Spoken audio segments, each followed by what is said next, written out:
Hello বন্ধুরা, welcome to Jio Bangla. Jio Bangla Jio আড্ডা with অন্তরার একটা ব্র্যান্ড নিউ এপিসোড নিয়ে আমি চলে এসেছি অন্তরা তোমাদের সাথে। আজকে আমরা কথা বলবো একটা শর্ট ফিল্ম অভাগীর স্বর্গ, এই ফিল্মটা নিয়ে। এই ফিল্মের ডিরেক্টর আর ক্রিয়েটিভ প্রডিউসার আজকে আমাদের সাথে আছে। আমরা তাদের সাথে কথা বলে নেব, আলোচনা করে নেব এই মুভিটার ব্যাপারে পুরোটা। তো আজকে আমরা আমাদের সাথে পেয়ে গেছি ডিরেক্টর ত্রিদেব এবং অ্যাক্টর দেবপ্রসাদ হালদারকে। ওনাদের একটা নতুন মুভি, শর্ট ফিল্ম, খুব ভালো ফিল্ম, অভাগীর স্বর্গ। এই ফিল্মটা নিয়ে আমরা আজকে কিন্তু আলোচনা করে নেব ওনাদের সাথে। আমরা প্রথমেই জিজ্ঞেস করব বাফটা, মানে আমরা যেটাকে বলে থাকি British academy of film and television. এই বাফটাতে তোমাদের মুভিটা যাওয়ার বা সিলেক্ট হওয়ার কি অভিজ্ঞতা তোমাদের? দারুণ দারুণ অভিজ্ঞতা। মানে আমরা এক্সপেক্ট করিনি যে টপ 6টার মধ্যে একটাও ফেস্টিভ্যালে আমরা পাবো, তো পেয়ে গেছি। তার আগে ওটার কোয়ালিফিকেশন ফেস্টিভ্যালস গুলো জিতে পুরোটা গিয়ে মানে বিভৎস অভিজ্ঞতা। এটা প্রথম বাংলা ছবি যেটা যে কোনো ক্যাটাগরিতে যায়, তো বিশাল অভিজ্ঞতা। দেখেই বোঝা যাচ্ছে রিয়াকশন খুবই ভালো। আর তোমার এটা প্রথম ক্রিয়েটিভ প্রডিউসার হিসাবে কাজ, তো এর আগে হয়তো তুমি সবসময় আমরা অ্যাক্টর হিসেবেই তোমাকে চিনেছি, দেখেছি, তো সেই অভিজ্ঞতাটা তোমার কিরকম?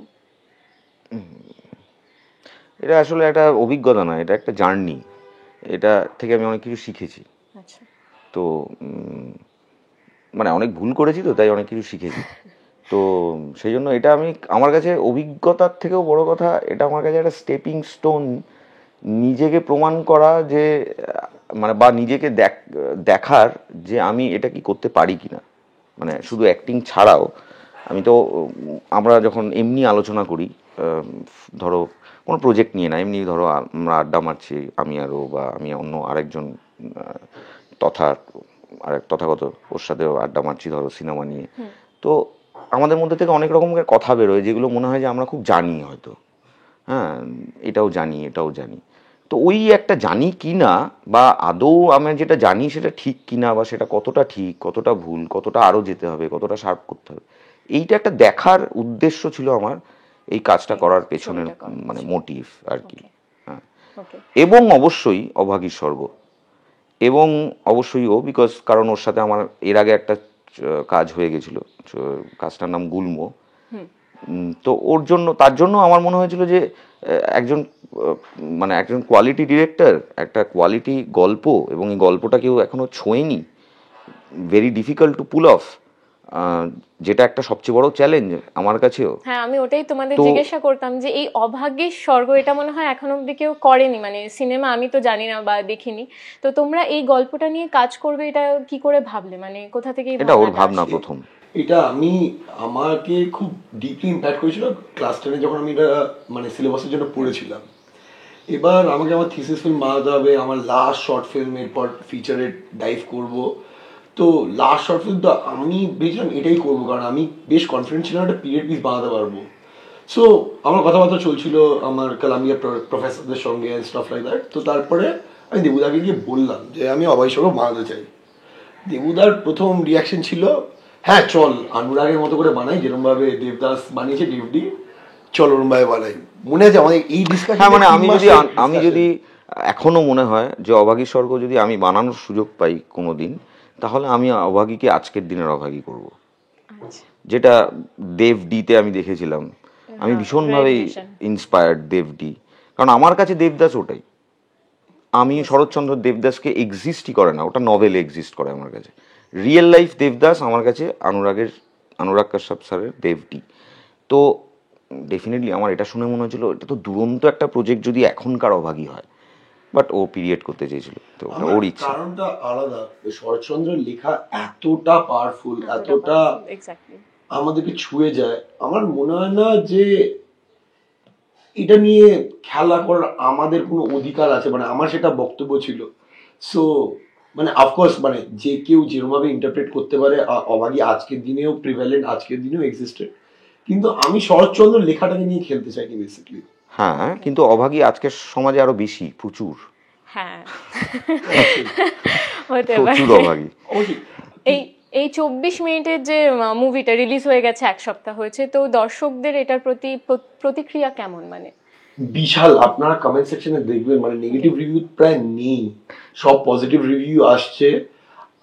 আমার তো মানে আমি তো সোশ্যাল মিডিয়া করি না, মানে আমার আশেপাশে লোকেরা সোশ্যাল মিডিয়া করছে, কারণ আমার আশেপাশে ভর্তি অ্যাক্টার্স আর ভর্তি পিপল, মানে 100K ফলোয়ার্স, 1 মিলিয়ন ফলোয়ার্স ভর্তি তারা।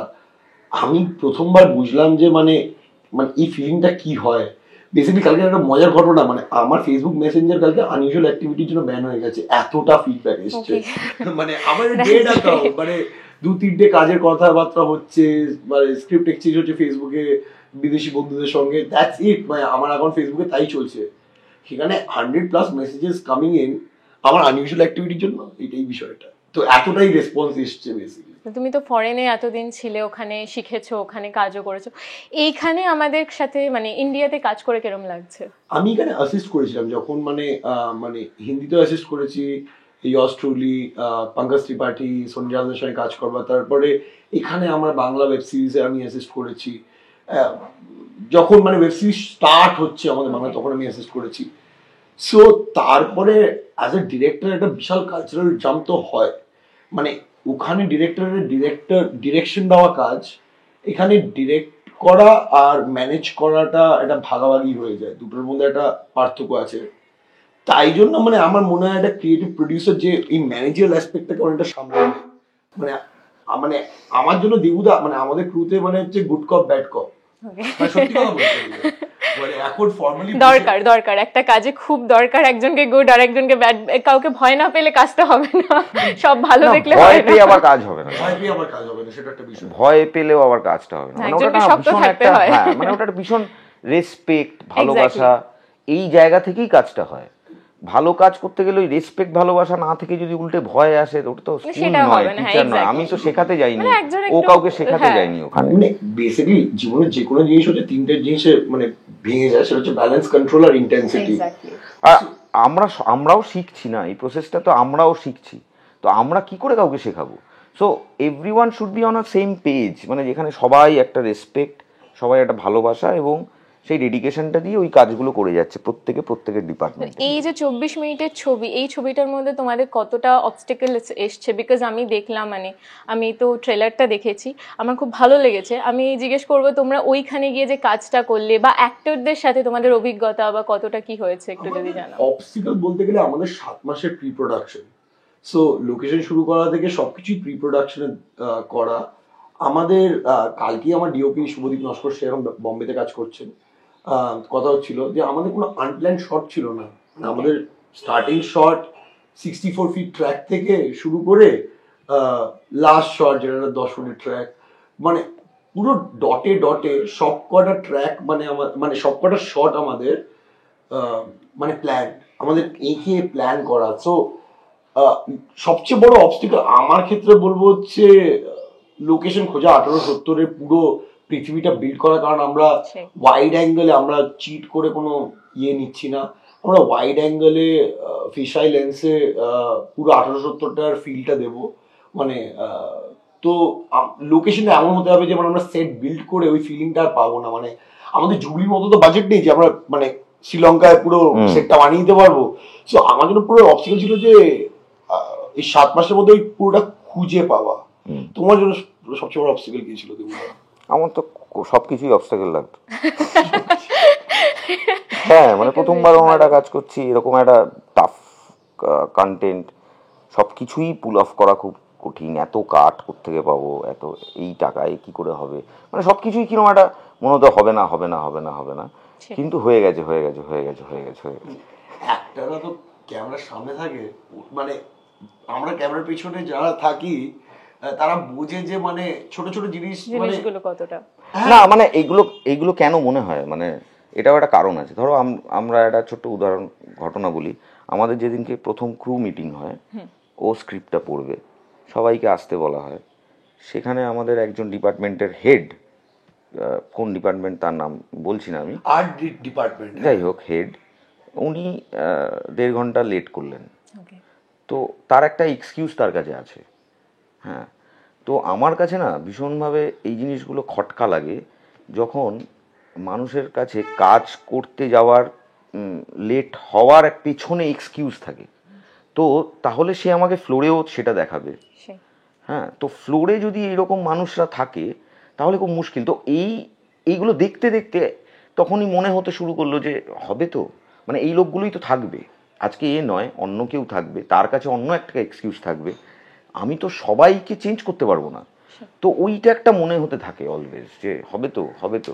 তারপরে আরেকটা জিনিস ছিল, আমি শুটিংয়ে যেতে পারিনি, শুটিংয়ের 4টে দিন আমি বাইরে যেটা হচ্ছে আমি শুটিংয়ে যেতে পারিনি, আমার নিজের শ্যুট ছিল।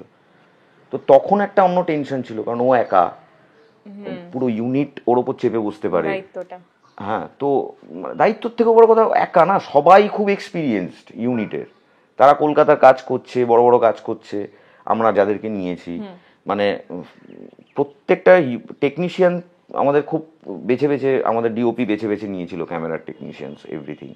তো সবাই খুব ওয়েল নোন কাজ করছে।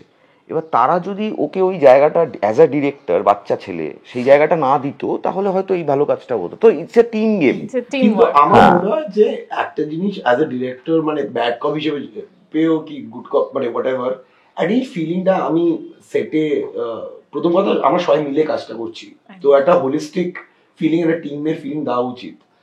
আরেকটা বিষয় হচ্ছে যে আমার এদের সবার কাজ দেখা ছিল, ক্রু এর প্রত্যেকটা, আমি সবার কাস্টের তো সবার কাজ দেখিয়েছি, ক্রু এর প্রত্যেকটা কাজ দেখিয়েছি, মুখে বলে না, কিন্তু প্রেপারেশনে, প্রি প্রোডাকশনে প্রেপারেশনে বুঝিয়ে দেওয়া যে যে কোয়ালিটি কাজ আমরা করতে চলেছি তোমরা আগে করো। আমরা পারফেক্ট কাজ করিনি, কিন্তু তোমরা মানে সেটা সম্ভব না, সেটা ঠিক। তো সবাইকে আনলার্ন করে আমাদেরকে লার্ন করতে হবে। সো চেপে বসার কোনো ইয়েই ছিল না, আমি এই ক্রু মেম্বারদের সঙ্গে আবার কাজ করবো মানে। হ্যাঁ, মানে তো ওইটাই, মানে আমরা এমন না যে আমরা বিশাল কিছু একটা বানিয়েছি, তা নয়, কিন্তু আমরা চেষ্টা করেছি মন দিয়ে ভালোবেসে একটা কাজ করার, ওইটুকুই। কারণ কোনো জিনিসেরই কোনো পারফেক্ট বলে কিছু হয় না, মানে আমার এই এখন ছবিটা দেখলে মনে হয় আমরা অনেক আরো বেটার করতে পারতাম, আরো কিছু কিছু ছোট ছোট জায়গা আছে যেগুলো না করলেই হতো। হ্যাঁ, তো সেগুলো হবেই মনে। এই অভাগীর স্বর্গ, এটা কি বাফটা ছাড়াও অন্য কোনো ফেস্টে তোমরা পাঠানোর কথা ভাবছো? হ্যাঁ, অলরেডি অনেক কটাই ফেস্টিভ্যাল চলে গেছে। ন্যাশনালি আমরা একটা থেকে শুরু করে জয়পুরে এন্ড করেছি। এখানে আমাদের অ্যাওয়ার্ডগুলো যেগুলো পশ্চিমবঙ্গ থেকে কালেক্ট করতে পেরেছি, পশ্চিমবঙ্গের এইগুলো অ্যাওয়ার্ডগুলো আছে। সো প্রচুর ফেস্টিভ্যালতে গেছে, মানে এটা শর্ট ফিল্মের এত হাই বাজেট, কিন্তু গ্রান্ট আর ফেস্টিভ্যাল রানে আমরা মানে টাকায় প্রফিটে চলে গেছি। মানে আমার ডিস্ট্রিবিউটর ক্রিস, মানে he is done amazing job. ও আমার প্রডিউসার এই কাজটার জন্য ডিস্ট্রিবিউশন করছেন, আমার কালাম্বিয়ারই বন্ধু। So amazing job. মানে সত্যি ভালো লাগছে যে এই অভাগীর স্বর্গ, এই গল্পটাকে নিয়ে এত বছর পর সত্যি একটা কাজ হলো, একটা মুভি হলো, আর যেটা এত সুন্দর রেসপন্স পেয়েছে, মানে সত্যি এটা ভালো লাগে নিজেদের কাছেও। এটা মানে আমাদের কাছে এটা তো অবাক করা কাজ, বাঙালিদের কাছে সত্যি এটা গর্বের বিষয়ও। সেটা আমরা জানি না, কিন্তু আমাদের কাছে এটা খুব অবাকের ব্যাপার আর কি, মানে যে আমরা এই মানে প্রশংসাটা এরকম ভাবে পাবো হঠাৎ করে, এরকম একটা, এটা আমরা বুঝতে পারিনি। হ্যাঁ, মানে আমার ফিডব্যাক নিতেও দারুণ লাগছে, মানে লোকেদের নস্টালজিক জার্নি হচ্ছে যে ওরা ক্লাস 10 এ পড়েছে, ক্লাস 8 এ পড়েছে। তো মানে আপনাদের দর্শকদেরকে প্লিজ বলবেন যে মানে লিঙ্কটা দেওয়া থাকবে ওখানে, যে ওরা গিয়ে দেখুক আর মেসেজ করুক, মানে আমাদের ফিডব্যাক নিতে। তাতে আগামী দিনে কি বলুন তো, আমরা যদি দর্শকের ফিডব্যাক না নিই, আমরা না নিয়ে আমরা এই পরিস্থিতিতে বাংলা সিনেমায় চলে এসেছি। দর্শকের যদি আমরা ফিডব্যাকটা পাই, আসলে কি হবে, আমরা আমাদের কাজটাকে আরো বেটার করতে পারবো আগামী দিনে। যে আমার জন্য দর্শকের ফিডব্যাক মোর ইম্পর্টেন্ট ইন্ডাস্ট্রি ফিডব্যাকের থেকে, বিকজ আলটিমেটলি তাদের জন্যই আমি খেতে পারছি, তাদের জন্যই আমি সিনেমাটা বানাচ্ছি। অবশ্যই এই সিনেমাটা প্লিজ লিঙ্ক দেওয়া থাকবে, সবাই গিয়ে একবার দেখবেন, এরকম ভাবে অ্যাপ্রিসিয়েট করবেন, আর কমেন্ট নিশ্চয়ই করবেন কেমন লেগেছে, সবার ভালো লাগবে। আমাদের খুব ভালো লাগলো আজকে দেবুদাকে আর ত্রিদেবদাকে পাশে পেয়ে। আমাদের এরকমই আরো এক্সক্লুসিভ যদি এপিসোড দেখতে চান, তাহলে দেখতে হবে জিও বাংলা, আর চোখ রাখতে হবে প্রত্যেক রবিবার রাত 8টায়। Thank you. অভাগী স্বর্গটা দেখুন একদম।